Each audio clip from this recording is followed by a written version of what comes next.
Hi all, എൻ്റെ topic by product methods. By product എന്ന് പറഞ്ഞാൽ ഒരു മെയിൻ പ്രൊഡക്റ്റ് പ്രൊഡ്യൂസ് ചെയ്യുമ്പം ഇൻസിഡൻ്റലായിട്ട് മെയിൻ പ്രൊഡക്റ്റിന് അഡീഷണലായിട്ട് പ്രൊഡ്യൂസ് ചെയ്യപ്പെടുന്ന ഒന്നാണ് ബൈ പ്രൊഡക്റ്റ്. ഈ ബൈ പ്രൊഡക്റ്റ് അക്കൗണ്ട് ചെയ്യാൻ വേണ്ടിയിട്ട് രണ്ട് മെത്തേഡ്സാണുള്ളത്. Non cost or sales value method, cost method. Detailed ആയിട്ട് നോക്കാം. By products is defined as saleable or usable value incidentally produced in addition to the main product.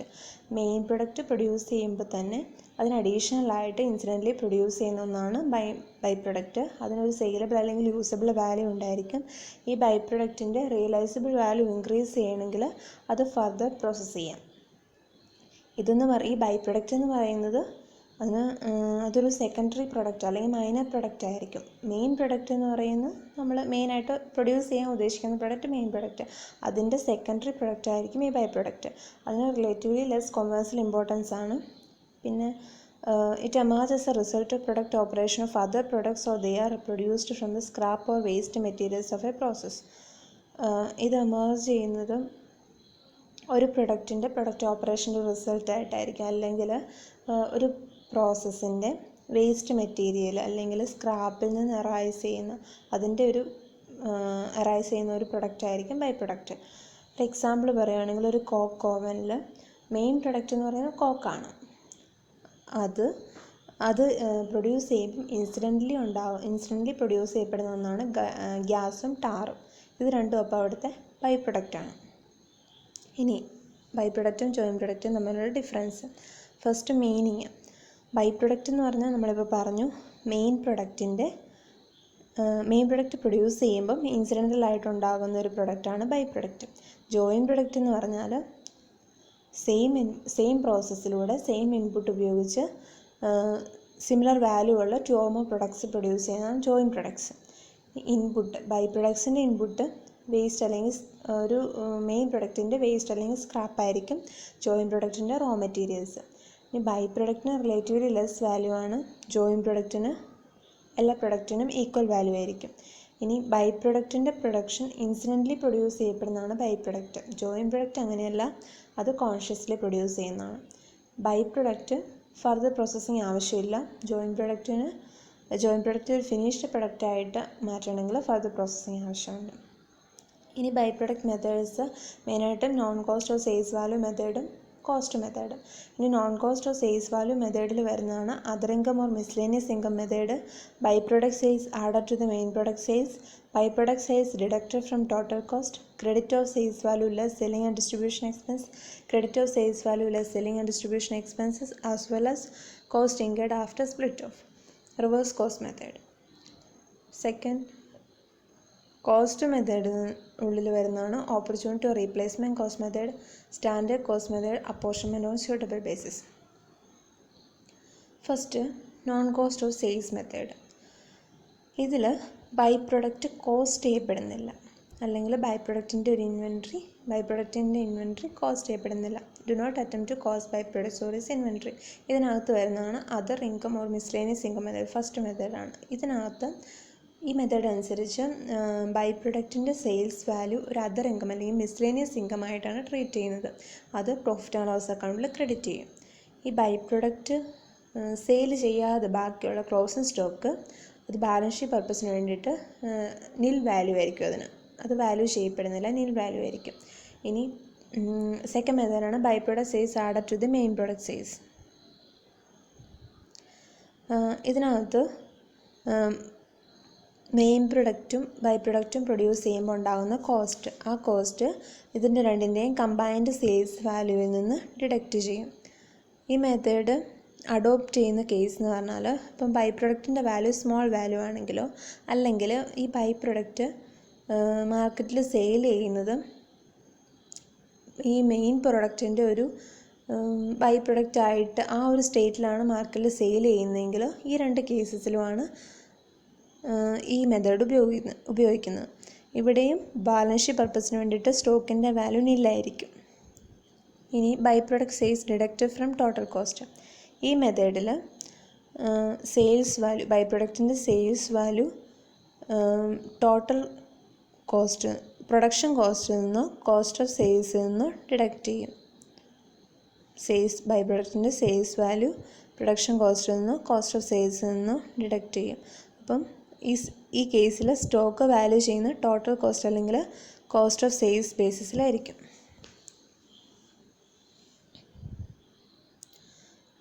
First ഒരു illustration നോക്കാം. Illustration 9.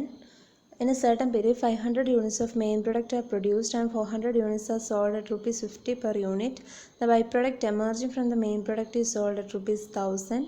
The total cost of production of 500 units is ₹15,000. Calculate the amount of gross profit after crediting byproduct value to cost of production and to cost of sales. First, byproduct value credited to cost of production നോക്കാം.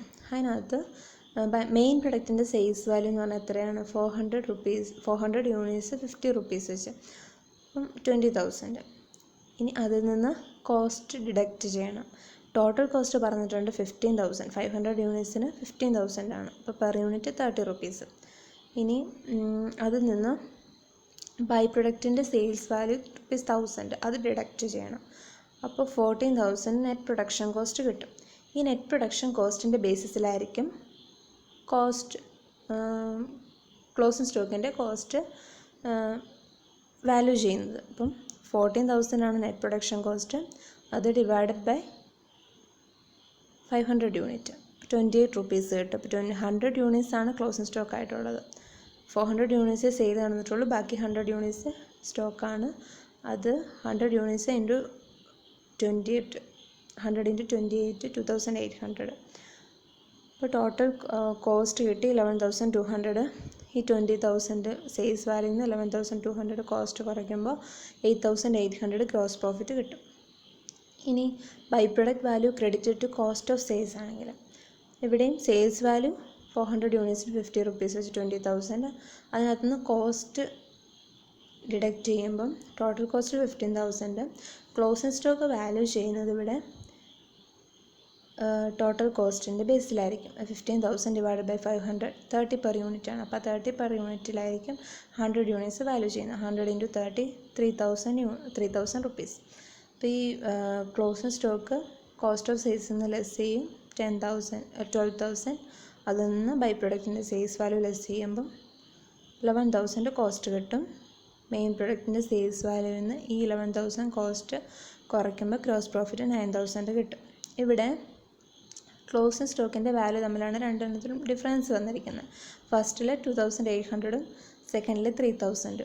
ഇപ്പോൾ 200 difference ഉണ്ട് closing സ്റ്റോക്കിൽ. ആ difference ആണ് gross പ്രോഫിറ്റിലും 200 ഒരു difference കാണിച്ചിരിക്കുന്നത്. അടുത്ത മെത്തേഡാണ് credit of by product value less selling and distribution cost. ഈ മെത്തേഡിൽ ഒരു ബൈ പ്രൊഡക്റ്റ് സെയിൽ ചെയ്യാൻ വേണ്ടിയിട്ടുണ്ടാകുന്ന selling and distribution cost by പ്രൊഡക്റ്റിൻ്റെ സെയിൽസ് വാല്യൂവിൽ നിന്ന് ഡിഡക്റ്റ് ചെയ്യും. അതിൻ്റെ നെറ്റ് എമൗണ്ട് പ്രോസസ് അക്കൗണ്ടിൽ ക്രെഡിറ്റ് ചെയ്യും. അല്ലെങ്കിൽ ഒന്നിലെ പ്രോസസ് അക്കൗണ്ടിൽ ക്രെഡിറ്റ് ചെയ്യും, അല്ലെങ്കിൽ ടോട്ടൽ കോസ്റ്റിൽ നിന്ന് ഈ നെറ്റ് എമൗണ്ട് ഡിഡക്റ്റ് ചെയ്യും. ഈ ക്ലോസിംഗ് സ്റ്റോക്ക് എന്ന് പറയുന്നത് അപ്പോൾ വാല്യൂ ചെയ്യുന്നത് selling price less sales and distribution, selling and distribution കോസ്റ്റിൻ്റെ എസ്റ്റിമേറ്റ്. അടുത്ത മെത്തേഡാണ് credit of by product value less selling and distribution cost and cost incurred on by product after split off point. ഈ മെത്തേഡിൽ selling and distribution കോസ്റ്റും further പ്രോസസ്സിങ്ങിനുണ്ടായ കോസ്റ്റും sales value by പ്രൊഡക്റ്റിൻ്റെ sales value നിന്ന് ഡിഡക്റ്റ് ചെയ്യും. ബൈ പ്രൊഡക്റ്റിൻ്റെ cost മാത്രമേ എടുക്കുകയുള്ളൂ. ബൈ പ്രൊഡക്റ്റിൻ്റെ സെല്ലിംഗ് ആൻഡ് ഡിസ്ട്രിബ്യൂഷൻ കോസ്റ്റും ഫർദർ പ്രോസസ്സിങ്ങിനുണ്ടായ കോസ്റ്റും ബൈ പ്രൊഡക്റ്റിൻ്റെ സെയിൽസ് വാല്യൂ നിന്ന് ഡിഡക്റ്റ് ചെയ്യും. എന്നിട്ട് നെറ്റ് എമൗണ്ട് പ്രോസസ് അക്കൗണ്ടിൽ ക്രെഡിറ്റ് ചെയ്യും. അപ്പം ഇവിടുത്തെ ക്ലോസിംഗ് സ്റ്റോക്ക് എന്ന് പറയുന്നത് സെല്ലിംഗ് പ്രൈസ് ലെസ് സെല്ലിംഗ് എക്സ്പെൻസിൻ്റെ ഒരു എസ്റ്റിമേറ്റും പ്രോസസ്സിംഗ് എക്സ്പെൻസിൻ്റെ ഒരു എസ്റ്റിമേറ്റ്. ഇനി ഒരു എക്സാമ്പിൾ നോക്കാം. In the manufacture of main product, 200 units of a certain byproduct were produced. The market value of the byproduct was ₹40 per unit. Byproduct required further processing cost amounting to ₹3,000 and selling and distribution overhead amounting to ₹500 are incurred.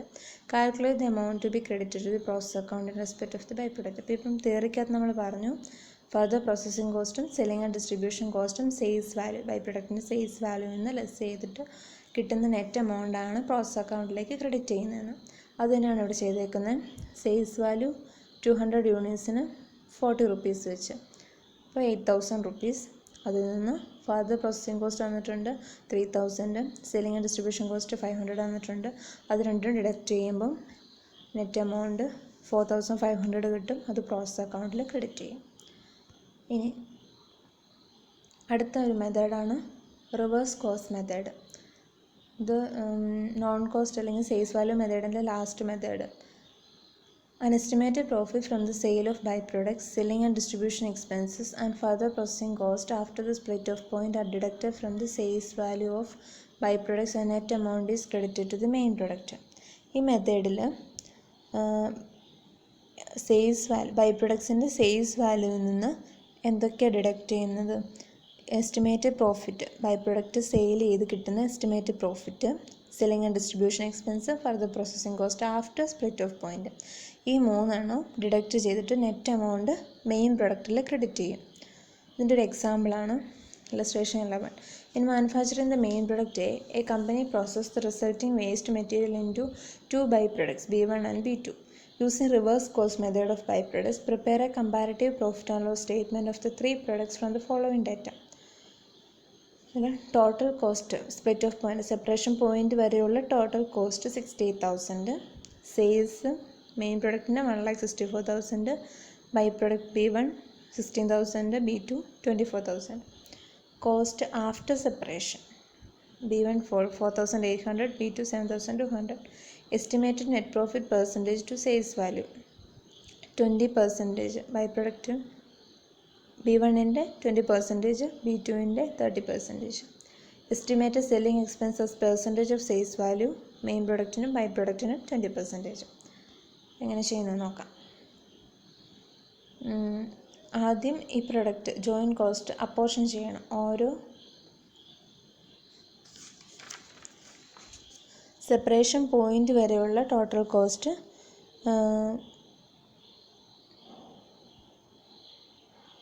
Main product comparative profit and loss ആണ് ഇവിടെ കാണേണ്ടത്.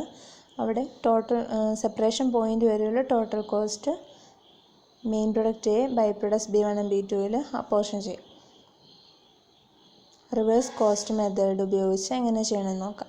ആദ്യം sales by product B1ൻ്റെ തന്നിട്ടുണ്ട് 16,000, B2ൻ്റെ 24,000, അത് രണ്ടും തന്നിട്ടുണ്ട്. ഇനി cost അതിനകത്ത് നിന്ന് കുറയ്ക്കണം. എസ്റ്റിമേറ്റഡ് നെറ്റ് പ്രോഫിറ്റ് എന്തൊക്കെയാണ്? 3 കാര്യങ്ങളാണ് കുറയ്ക്കേണ്ടത് പറഞ്ഞ്. Estimated net profit, selling expense, cost after separation. Estimated net profit percentage തന്നിട്ടുണ്ട് 20% ഓഫ് സെയിൽസ് വാല്യൂ. 16,000ൻ്റെ 20%, 24,000ൻ്റെ 20%. സെല്ലിംഗ് എക്സ്പെൻസ് അതും 20%. എസ്റ്റിമേറ്റഡ് നെറ്റ് പ്രോഫിറ്റ് B2ന് 30%. ഈ സെല്ലിംഗ് എക്സ്പെൻസ് രണ്ടിനും 20% ആണ്. 16,000ന് 20%, 24,000ന് 20%. കോസ്റ്റ് ആഫ്റ്റർ സെപ്പറേഷൻ തന്നിട്ടുണ്ട് 4,800, 7,200. ഈ 3 കോസ്റ്റും സെയിൽസിൽ നിന്ന് ഡിഡക്റ്റ് ചെയ്യുമ്പം ഷെയർ ഓഫ് ജോയിൻറ്റ് കോസ്റ്റ് കിട്ടും. ഇപ്പോൾ മെയിൻ പ്രൊഡക്റ്റിൻ്റെ കോസ്റ്റ് എന്ന് പറയുന്നത് total cost up to separation point main പ്രൊഡക്റ്റിന് മാത്രമുള്ളത് 68,000 ആണ് ടോട്ടൽ കോസ്റ്റ്. അതിൽ നിന്ന് ബൈ പ്രൊഡക്റ്റിൻ്റെ 4,800, രണ്ട് ബൈ പ്രൊഡക്റ്റിൻ്റെയും 4,800 കുറയ്ക്കുമ്പം 58,400 ആണ് മെയിൻ പ്രൊഡക്റ്റിൻ്റെ കോസ്റ്റ്. ഇനി പ്രോഫിറ്റ് ആൻഡ് ലോസ് സ്റ്റേറ്റ്മെൻ്റ് ആണ്. അതിനകത്ത് സെയിൽസ് വാല്യൂ 3ൻ്റെ തന്നിട്ടുണ്ട്, മെയിൻ പ്രൊഡക്റ്റിൻ്റെയും ബൈ പ്രൊഡക്റ്റിൻ്റെയും. അതിൽ നിന്ന് കോസ്റ്റ് ഓഫ് സെയിൽസ് ഡിഡക്റ്റ് ചെയ്യണം. കോസ്റ്റ് ഓഫ് സെയിൽസ് എന്ന് പറയുമ്പം പ്രൊഡക്ഷൻ കോസ്റ്റ് വരുന്നുണ്ട്, സെല്ലിംഗ് എക്സ്പെൻസ് വരുന്നുണ്ട്. പ്രൊഡക്ഷൻ കോസ്റ്റ് പ്രീ സെപ്പറേഷൻ കോസ്റ്റും ഉണ്ട്, പോസ്റ്റ് സെപ്പറേഷൻ കോസ്റ്റും ഉണ്ട്. പ്രീ സെപ്പറേഷൻ കോസ്റ്റ് ഇപ്പോൾ നമ്മൾ കണ്ടുപിടിച്ചു 58,400, 4,800, 4,800. പോസ്റ്റ് സെപ്പറേഷൻ കോസ്റ്റ് രണ്ടിനെ തന്നിട്ടുണ്ട്, 4,800, 7,200. കോസ്റ്റ് ഇത് ഡിഡക്റ്റ് ചെയ്യുമ്പം കോസ്റ്റ് ഓഫ് പ്രൊഡക്ഷൻ കിട്ടും. ഇത് രണ്ടും കൂടെ കൂട്ടുന്നതാണ് കോസ്റ്റ് ഓഫ് പ്രൊഡക്ഷൻ. അതിനുശേഷം സെല്ലിംഗ് എക്സ്പെൻസും കൂടി ഇതിൻ്റെ ഇത് വരുന്നുണ്ട്. സെല്ലിംഗ് എക്സ്പെൻസ് എന്ന് പറഞ്ഞാൽ 20%, സെയിൽസ് വാല്യൂവിൻ്റെ 20% സെല്ലിംഗ് എക്സ്പെൻസ്. അതും കൂടി ആ കോസ്റ്റും കൂടെ കൂട്ടി ടോട്ടൽ കോസ്റ്റ് ഓഫ് സെയിൽസ് വാല്യൂവിൽ നിന്ന് ഡിഡക്റ്റ് ചെയ്യുമ്പോൾ പ്രോഫിറ്റ് കിട്ടും. ഇനി പ്രോഫിറ്റിൻ്റെ പെർസെൻറ്റേജ് ഓഫ് സെയിൽസ് വാല്യൂ കണ്ടിട്ടുണ്ട്. അത് സെയിൽസ് വാല്യൂ ഒരു profit divided by sales value into 100. അത് ചെയ്യുമ്പോൾ പെർസെൻറ്റേജ് കിട്ടും. അതാണ് റിവേഴ്സ് കോസ്റ്റ് മെത്തേഡിൽ കോസ്റ്റ് അപ്പോർഷൻ ചെയ്യുന്നത്. ഇനി അടുത്ത മെത്തേഡാണ് കോസ്റ്റ് മെത്തേഡ്. അതായത് first method opportunity replacement cost method. Cost method എന്ന് പറഞ്ഞാൽ ജോയിൻറ്റ് കോസ്റ്റ് ബൈ പ്രൊഡക്ട്സിലേക്ക് അപ്പോർഷൻ ചെയ്യുന്നു. attempt to apportion some of the joint cost to byproducts. അതിനകത്ത് വരുന്ന first one opportunity replacement cost. It is used where byproducts are utilized in the same undertaking as materials for some other process. byproducts same undertaking വേറൊരു പ്രോസസ്സിൻ്റെ മെറ്റീരിയലായിട്ട് same undertaking തന്നെ produce ചെയ്യുന്ന by product വേറൊരു പ്രോസസ്സിൻ്റെ മെറ്റീരിയലായിട്ട് use ചെയ്യുന്നു. അങ്ങനെ ഉള്ള കേസിലാണ് ഈ method use ചെയ്യുന്നത്. അപ്പോൾ അവിടെ ഒരു ഓപ്പർച്യൂണിറ്റി കോസ്റ്റ് ഉണ്ടാകുന്നുണ്ട്. ഓപ്പർച്യൂണിറ്റി കോസ്റ്റ് എന്ന് പറഞ്ഞാൽ ഈ സെയിം മെറ്റീരിയൽ മാർക്കറ്റിൽ നിന്ന് പർച്ചേസ് ചെയ്യുമ്പം ഉണ്ടാകാവുന്ന കോസ്റ്റ്, അതിനെയാണ് ഓപ്പർച്യൂണിറ്റി കോസ്റ്റ് എന്ന് പറയുന്നത്. ബൈ പ്രൊഡക്റ്റ് അങ്ങനെ ഒബ്റ്റെയിൻ ചെയ്യുന്ന ബൈ പ്രൊഡക്റ്റിൻ്റെ വാല്യൂ പ്രോസസ് അക്കൗണ്ടിൽ ക്രെഡിറ്റ് ചെയ്യും. ഫോർ എക്സാമ്പിൾ പറയുകയാണെങ്കിൽ ഒരു മെയിൻ പ്രൊഡക്റ്റ് പ്രൊഡ്യൂസ് ചെയ്തപ്പം എക്സ് എന്ന് പറഞ്ഞൊരു ബൈ പ്രൊഡക്റ്റ് കിട്ടി. ആ ബൈ പ്രൊഡക്റ്റ് 400 യൂണിറ്റ്സ് ആണുള്ളത്. അത് വേറൊരു ഡിപ്പാർട്ട്മെൻറ്റിന് ട്രാൻസ്ഫർ ചെയ്തു. അവിടെ ഫർദർ പ്രൊഡക്ഷന് വേണ്ടിയിട്ട് ട്രാൻസ്ഫർ ചെയ്തു. അവിടെ ഒരു മെറ്റീരിയലായിട്ടാണ് അത് യൂസ് ചെയ്യുന്നത്. അപ്പം ആ മെറ്റീരിയൽ മാർക്കറ്റിൽ നിന്ന് പർച്ചേസ് ചെയ്യുമായിരുന്നെങ്കിൽ അവർക്ക് പെർ യൂണിറ്റ് ₹3 വെച്ചിട്ടുണ്ടായേനെ. അപ്പോൾ അവിടുത്തെ ഓപ്പർച്യൂണിറ്റി കോസ്റ്റ് അല്ലെങ്കിൽ റീപ്ലേസ്മെൻറ്റ് കോസ്റ്റ് എന്ന് പറയുന്നത് എന്താണ്? ആ 400 യൂണിറ്റ്സിന് ₹3 വെച്ച് 1200 ആണ് അവിടുത്തെ ഓപ്പർച്യൂണിറ്റി കോസ്റ്റ്. ഇനി സ്റ്റാൻഡേർഡ് കോസ്റ്റ് മെത്തേഡ്. ഈ standard cost may be fixed for each product by averaging the cost figures of the previous periods and the process account credited with the standard value. Standard value ഒരു fixed value ആയിരിക്കും. അത് calculate ചെയ്യുന്നത് previous ഇയേഴ്സിലെ cost ഫിഗേഴ്സിൻ്റെ ആവറേജിൻ്റെ ബേസിലായിരിക്കും. Previous ഇയേഴ്സിലെ cost ഫിഗേഴ്സിൻ്റെ ആവറേജ് ആയിരിക്കും. ഓരോ പ്രൊഡക്റ്റിൻ്റെയും പ്രീവിയസ് ഇയേഴ്സിലെ കോസ്റ്റ് ഫിഗേഴ്സിൻ്റെ ആവറേജാണ് അവിടുത്തെ സ്റ്റാൻഡേർഡ് കോസ്റ്റ് അല്ലെങ്കിൽ സ്റ്റാൻഡേർഡ് വാല്യൂ. ആ സ്റ്റാൻഡേർഡ് വാല്യൂ പ്രോസസ് അക്കൗണ്ടിൽ ക്രെഡിറ്റ് ചെയ്യും. ഇനി അടുത്തതാണ് apportionment on suitable basis. If the total value of byproducts is considerable, their actual cost should be ascertained by apportioning the joint cost up to the point of physical separation. Actual cost ബൈപ്രൊഡക്റ്റിൻ്റെ actual cost ascertain ചെയ്യുന്നത് joint cost, physical separation വരെയുള്ള joint cost apportion ചെയ്താണ് actual cost ascertain ചെയ്യുന്നത്. ഈ method follow ചെയ്യുന്നത് ഈ byproduct process ചെയ്യുന്നത് waste material പ്രോഫിറ്റായിട്ട് ഡിസ്പോസ് ചെയ്യാനോ അല്ലെങ്കിൽ ഐഡിൽ പ്ലാന്റ് യൂട്ടിലൈസ് ചെയ്യാനോ വേണ്ടിയിട്ടാണെങ്കിലാണ് ഈ മെത്തേഡ് യൂസ്ഫുൾ ആയിട്ടുള്ളത്. ഇനി ഒരു ഇല്ലസ്ട്രേഷൻ നോക്കാം. ഇല്ലസ്ട്രേഷൻ 16 അതിനകത്ത്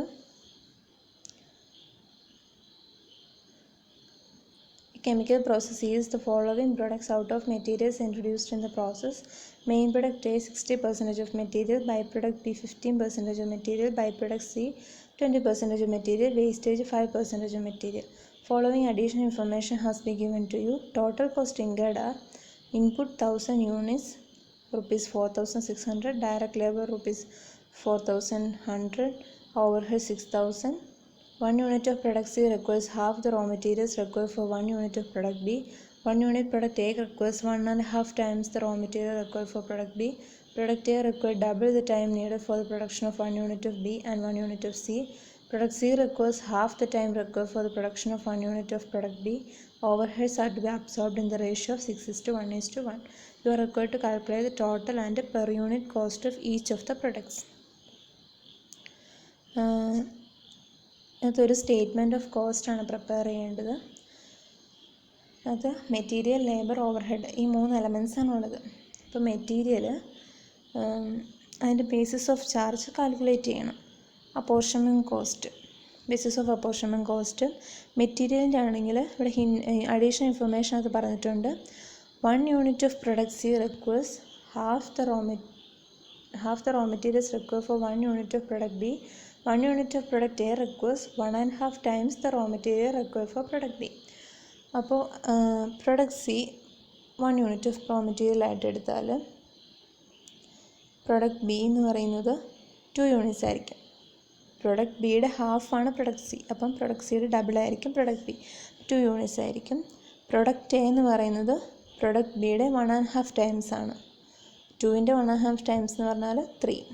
അപ്പം അവിടെ product C 1 unit, product B 2 unit, product A 3 unit. ഇനി പ്രൊഡക്റ്റ് എ ബി സി, ഈ raw material cost A B സിയിൽ അപ്പോർഷൻ ചെയ്യണം. 600 ആണ് എയുടെ, ബി 150, സി 200 യൂണിറ്റ്സ്. അപ്പം 600 × 3, 150 × 2, 200 × 1, അത് 18:3:2 എന്ന റേഷ്യോ കിട്ടും. ഇനി ലേബറും അതുപോലെ തന്നെയാണ് ചെയ്യുന്നത്. ലേബറിൻ്റെയും ഹിൻറ്റ് തന്നിട്ടുണ്ട്. Product A require double the time need for the production of 1 unit of B and 1 unit of C. സിയുടെയും ബിയുടെയും ടോട്ടലിൻ്റെ ഡബിൾ ആയിരിക്കും പ്രൊഡക്റ്റ് എ. ഇനി product C requires half the time require for the production of 1 unit of product B. 1 unit of product B produce ചെയ്യാൻ വേണ്ടിയിട്ടുള്ള ടൈമിൻ്റെ half ആയിരിക്കും product C produce ചെയ്യാൻ വേണ്ടിയിട്ടുള്ള ടൈം. അപ്പോൾ ലേബർ സിയുടെ 1 ഹവറായിട്ട് 1 ഹവർ ഓഫ് ലേബറായിട്ട് എടുക്കുകയാണെങ്കിൽ പ്രൊഡക്റ്റ് ബി എന്ന് പറയുന്നത് 2 ആയിരിക്കും, 2 ഹവേഴ്സ് ആയിരിക്കും. 1ൻ്റെ ഡബിൾ. ഇനി പ്രൊഡക്റ്റ് എ എന്ന് പറയുന്നത് സിയുടെയും ബിയുടെയും ടോട്ടലിൻ്റെ ഡബിൾ, അതായത് 1 + 2 3യുടെ ഡബിൾ 6, എയുടെ 6 ഹവേഴ്സ് ഓഫ് ലേബർ ആയിരിക്കും. ഇനി ഇത് അപ്പോർഷൻ ചെയ്യുമ്പം 600 × 6 = 150 × 2 = 200 × 1. അപ്പം 36:3:2 ഈ ഒരു റേഷ്യോയിലായിരിക്കും ബേസിസ് ഓഫ് ചാർജ്. ഓവർഹെഡ്സിൻ്റെ ക്വസ്റ്റിന് തന്നിട്ടുണ്ട് 6:1:1. ഇനി ടോട്ടൽ കോസ്റ്റ് തന്നിട്ടുണ്ട് 4,600, 4,100, 6,000. ഈ ടോട്ടൽ കോസ്റ്റിനെ പ്രൊഡക്റ്റ് എയിലും ബൈ പ്രൊഡക്റ്റ് ബിയിലും ബൈ പ്രൊഡക്റ്റ് സിയിലും അപ്പോർഷൻ ചെയ്യണം. അപ്പോൾ ഫസ്റ്റ് മെയിൻ പ്രൊഡക്റ്റ് എയിൽ മെറ്റീരിയലിൻ്റെ ടോട്ടൽ എങ്ങനെ 18% / 23 ആയിരിക്കും. 4,600 × 18/23 ആയിരിക്കും പ്രൊഡക്റ്റ് എയുടെ ടോട്ടൽ. അതിൻ്റെ പെർ യൂണിറ്റ് എന്ന് പറയുന്നത് 3,600 / 600 യൂണിറ്റ്, 6 യൂണിറ്റ് പെർ യൂണിറ്റ് കിട്ടും. അങ്ങനെയാണ് എല്ലാത്തിൻ്റെ അപ്പോർഷൻ ചെയ്യുന്നത്. ബൈ പ്രൊഡക്റ്റ് ബിയുടെ റോ മെറ്റീരിയൽ 3/23 എന്നുള്ള റേഷ്യോയിൽ, സിയുടെ 2/23 എന്നുള്ള റേഷ്യോയിൽ. അതിൻ്റെ പെർ യൂണിറ്റും കാണാം. ടോട്ടൽ / ഔട്ട്പുട്ട് ചെയ്യുമ്പോൾ പെർ യൂണിറ്റ് കിട്ടും. ലേബറിൻ്റെയും ആ റേഷ്യോയിൽ ഓവർഹെഡിൻ്റെയും സെയിം റേഷ്യോയിൽ തന്നെ അപ്പോർഷൻ ചെയ്യും. അതിൻ്റെ ടോട്ടൽ കോസ്റ്റ് കിട്ടും. ഇനി നമ്പർ ഓഫ് യൂണിറ്റ്സ് പ്രൊഡ്യൂസ്ഡ്, ഓരോന്നിനും നമ്മൾ കാണാൻ പറഞ്ഞിരിക്കുന്നത് ടോട്ടൽ കോസ്റ്റും പെർ യൂണിറ്റ് കോസ്റ്റ്, അത് നമുക്ക് കിട്ടി. ഇനി ഓരോന്നിൻ്റെയും യൂണിറ്റ്സ് 1000 യൂണിറ്റ്സ് എങ്ങനെയാണ് അപ്പോർഷൻ ചെയ്യുന്നതെന്ന് നോക്കാം. മെയിൻ പ്രൊഡക്റ്റ് എയിൽ 1000 യൂണിറ്റ്സ് ആണ് പറഞ്ഞത്, ഇൻപുട്ട് 1000 യൂണിറ്റ്സ് ആണ്. അപ്പോൾ മെയിൻ പ്രൊഡക്റ്റ് എയുടെ 60% ആണ് main product 60% of material. By product B 15% of material. By product C 20% of material. അത് പിന്നെ വേസ്റ്റ് മെറ്റീരിയലുണ്ട് 5%. ഈ 4 ടോട്ടൽ ചെയ്യുമ്പോൾ 1000 ഇൻപുട്ട് കിട്ടും. അപ്പം ഇങ്ങനെയാണ് അതിനെ നമ്പർ ഓഫ് യൂണിറ്റ്സ് പ്രൊഡ്യൂസ്ഡ് കിട്ടുന്നത്. Okay, thank you.